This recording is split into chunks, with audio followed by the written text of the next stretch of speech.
So as a female vet, you get random things happen where people always don't think you're the veteran.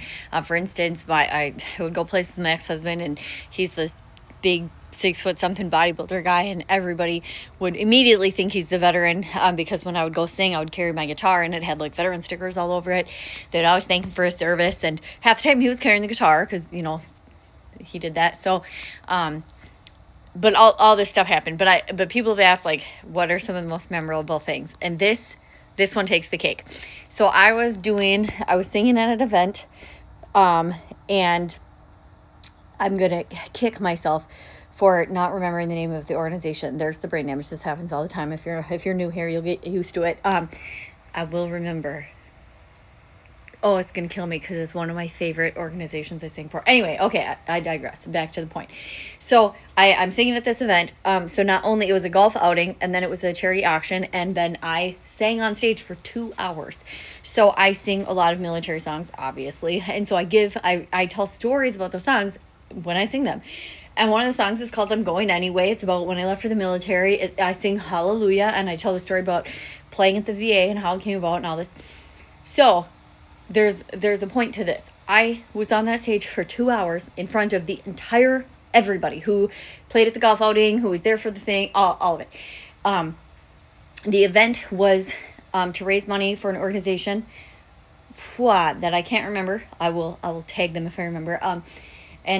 But it was put on by Scott Gatto, and it was out in Michigan. Oh my gosh, can't remember the state it was in. Anyways, and the whole point of it is getting people together who have served together.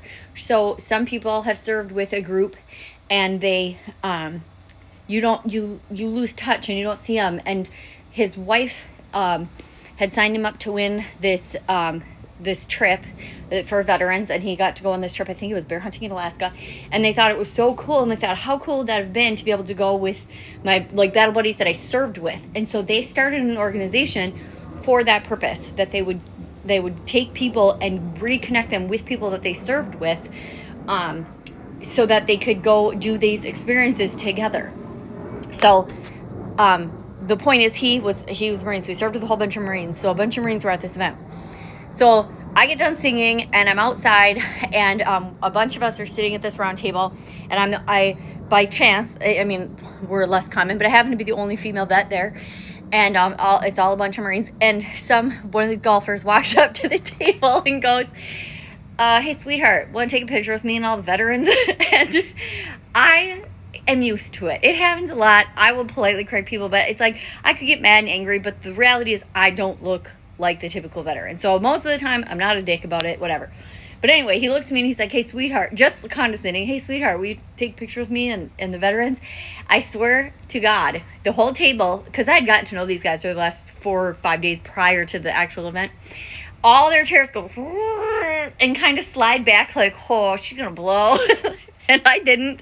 I was just like, yeah, no problem. And I'm laughing, and the guys are laughing, and they're like, do you realize? And they jump in for me, and they're like, you realize that not only is she a veteran, but she stood on that stage for 2 hours and told you that she was a veteran, and told stories about serving, and told stories about like all these experiences and how she got into the music, and she's singing veteran songs. So it's not just like I was a random chick at an event. Okay, I could see how sitting at a table full of Marines, they may not think and that's shitty, and that should change, and I'm aware of all of that. Don't get me wrong, I talk about it all the time. But I could see how it would happen in that instance. But the fact that I stood in front of this man and everyone for 2 hours and was the sole focus of entertainment, of stories, and I was up there for the auction, for the whole event. So it's not like, it's not like, oh, well, he probably wasn't watching. No, I was a part of the whole thing going on the stage. And he walks up, hey, sweetheart, want to take a picture with me and all the veterans?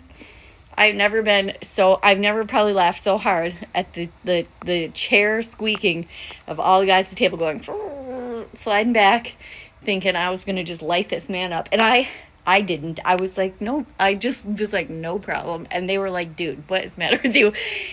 And it ended up fine, and he was like, oh man, I'm sorry, whatever. And it ended up fine, but that just kills me. All the times I've been mistaken for not a veteran. And I get it. Like, on the one hand, I don't look like a typical vet, but there is no typical vet anymore.